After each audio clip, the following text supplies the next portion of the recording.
4, 5. Okay, सो इन number को हम क्या बोलेंगे? That number is called elements.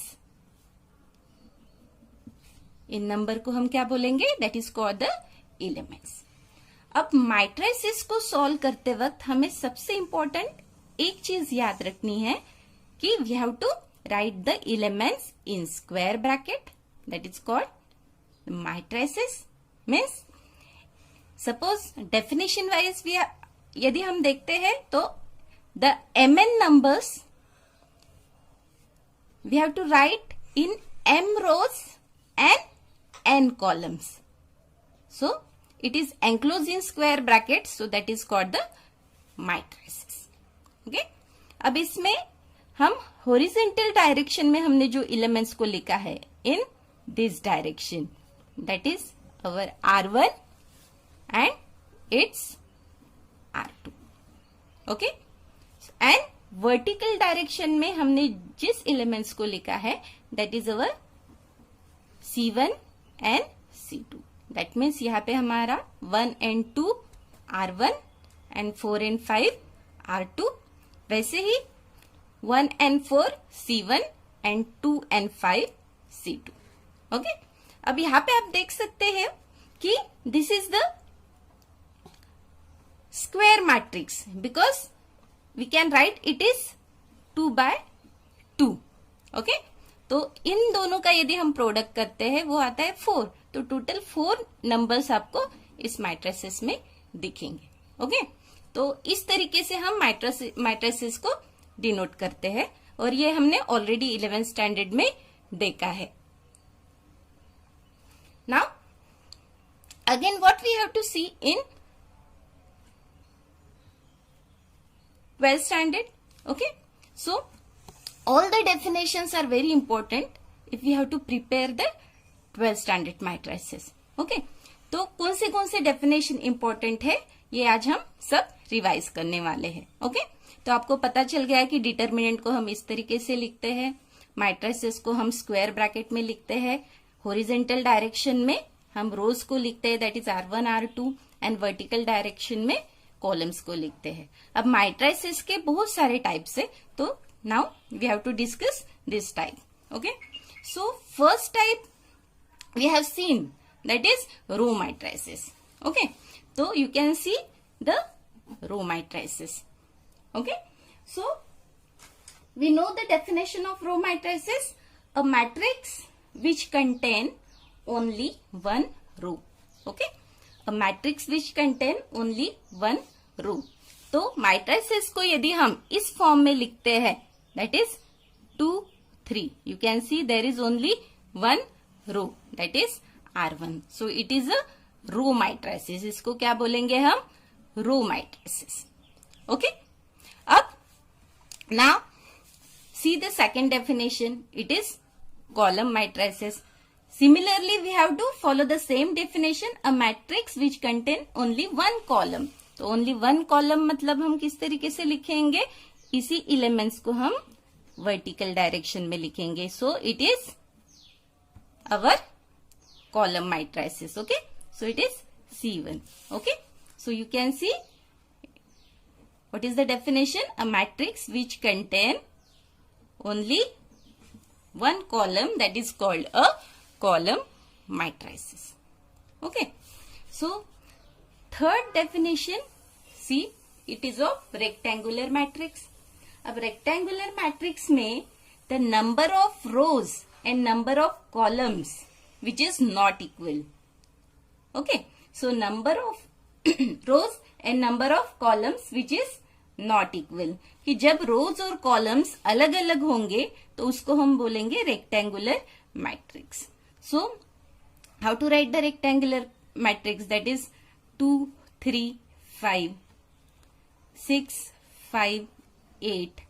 Okay, you can see here the how many number of rows it is? R1 and R2, and number of columns are C1, C2, C3. Okay, so you can write this type of matrices in any form. Now it is a 2/3 form, that means 2/3. 3 matrices. Okay, so this type of matrices is called rectangular matrices. Okay, जहाँ पे number of rows और number of columns कैसे होंगे, अलग अलग. Okay, so now all the definition I explain in short because it necessary for the above topic. Okay, now the square matrix. अब बहुत बार 12 के क्वेश्चंस करते वक्त हमें स्क्वायर मैट्रिक्स का यूज करना पड़ता है. सो we know what is exactly the definition of square matrix. Okay, so see what is the square matrix. So in the square matrix the number of rows that is equal to number of columns. Okay, number of rows equal to number of columns. तो matrix वो 2x2 के form में हो सकता है, that is in the form of 3x3. Okay, तो इस हमने ऊपर में जो एग्जाम्पल लिया है this is also the square matrix. वैसे ही यदि हम 3x3 में लिखना है तो how to write the matrices, that is 2 3 5 6 5 8 1 4 5. Now you can see this is 3x3 matrices and this is called the square matrix, जहां पे number of rows and number of columns ये क्या होंगे, इक्वल होंगे. Okay, now next definition, see the scalar matrix. अब scalar matrix को हम क्या बोलेंगे. Okay, so first we have to see the definition of diagonal matrix. Okay, so diagonal matrix में क्या होता है, therefore the non diagonal elements are 0. Okay, so non-diagonal elements are 0. That means what, diagonal matrix को लिखते वक्त non diagonal elements मतलब क्या, कि जो डायगोनल में नहीं है. एक जैसे 2 5 5 यहाँ पे देखना कि ये एलिमेंट यहाँ पे डायगोनल में है. ठीक है, जैसे 1 5 5 ये भी डायगोनल में है, ये डायगोनल हो गई स्क्वायर मैट्रिक्स में. A square matrix there non diagonal elements are 0. तो ये डायगोनल एलिमेंट छोड़ के बाकी सारे एलिमेंट्स क्या होने चाहिए, 0. So that is called a diagonal matrix. Okay, आपको समझ में आ गया. अभी तक हमने कितने डेफिनेशंस लिए हैं. ठीक है, फर्स्ट लिया है हमने row matrices, then column matrices, rectangular matrices, square matrices, then diagonal matrices जिसमें all its non diagonal elements क्या होते हैं, 0 होते. Okay, then the next definition is a scalar matrix. Okay, अब स्केलर मैट्रिक्स की भी डेफिनेशन हम डायगोनल की तरह करेंगे, बट स्केलर और डायगोनल में क्या डिफरेंस है. हियर डायगोनल और स्केलर में यदि हम डिफ्रेंशिएट करते हैं तो डेफिनेशन सेम है. A square matrix is called a scalar matrix and here also the non diagonal elements are 0, but one condition is there, the diagonal elements are same. मतलब diagonal elements में यदि यहाँ पे 2 होता है तो डायगोनल में बाकी सारे एलिमेंट भी 2 ही रहेंगे, दैट इज 2 2 2 या 3 3 3. इस तरीके से हम स्केलर मैट्रिक्स की डेफिनेशन लिखेंगे. Okay, then after that you can see the identity matrix. Identity matrix is also similar to the above two, that is diagonal and scalar. So identity में क्या फर्क है, its non diagonal elements are 0 and the diagonal elements are 1. अब इसको हम देखते हैं किस तरीके से लिखेंगे. आइडेंटिटी मैट्रिक्स ये भी बहुत बार लिखना पड़ता है, दैट इज 1 0 0, देन 0 1 0, देन 0 0 1.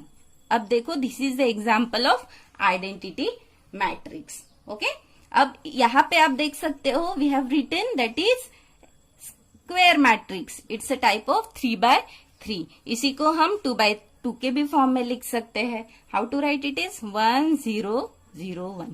तो ये दोनों जो एग्जाम्पल है this is of identity matrix. Okay, समझ में आ गया आइडेंटिटी मैट्रिक्स किसको बोलते हैं और डायगोनल, स्केलर और आइडेंटिटी में क्या फर्क है. डायगोनल में a square matrix the non diagonal elements are 0 और डायगोनल एलिमेंट्स आर व्हाट, वो कुछ भी हो सकते हैं. And the main condition is non diagonal element जो रहते हैं हमारे वो क्या होने चाहिए, 0. ओके, देन स्केलर मैट्रिक्स में non diagonal elements are 0 and the diagonal elements are same. मतलब जैसे आइडेंटिटी में हमने 1 1 लिखा, वहां पे 2 3 3 2 या 3 या 4 कुछ भी हो सकता है, जैसे 2 2 2 3 3 3 4 4 4। ओके, और आइडेंटिटी में क्या है? तो आइडेंटिटी में that is 1 is compulsory in diagonal. So we have to write like this 1 0 0 0 1 0 and 0 0 1. Okay, तो ये तीनों definitions आपको समझ में आ गए. Okay, then next we have seen that is zero matrix. अब zero matrix के बारे में ज्यादा सोचना नहीं है because all the elements in matrices are zero. Okay, next is the triangular matrix. Triangular में दो टाइप हमने देखे, that is upper triangular and lower triangular. Okay, अब अपर ट्रायंगुलर और लोअर ट्रायंगुलर में हमने क्या देखा? The matrix, again a square matrix, we have to take the square matrix. It is called a upper triangular matrix. अब upper triangular matrix में क्या होता है? If every element below the diagonal is 0. Okay, every element below the diagonal is 0. यदि हम example ले रहे हैं तो that is 2 3 4. Okay, that is 5, यहां पे लिखेंगे हम 6 0 0 7. नाउ अब आप यहां पे देख सकते हो कि यहां पे ट्रायंगल फॉर्म हुआ है, ठीक है, और बिलो द डायगोनल, ये हमारा डायगोनल है, इसके नीचे 0 आ गए. तो this type of matrices is called upper triangular. Triangle कहाँ पे फॉर्म हुआ है? यहाँ पे ऊपर की साइड में, that is called a upper triangular matrix. Okay, now similarly we have to write the definition of lower triangular matrix. अब लोअर ट्रायंगुलर में क्या होता है? इसका वाइस वर्सा करना है. ये जो 0 है हमने बिलो द डायगोनल लिखे हैं, वही 0 क्या आएंगे? अबो द डायगोनल आएगा, और ये जो ट्रायंगल है वो नीचे के साइड में फॉर्म होगा. That is called a lower triangular matrix. Okay, so अभी हमने अपर और लोअर ट्रायंगुलर मैट्रिसेस भी देखा. Okay, so now next we have to see how to find the determinant. Okay, so see the determinant of matrices. अब determinant को find out करना हमने देख लिया है ना, कि डिटर्मिनेंट को किस तरीके से हम फॉर्म करते हैं. तो we have to write the determinant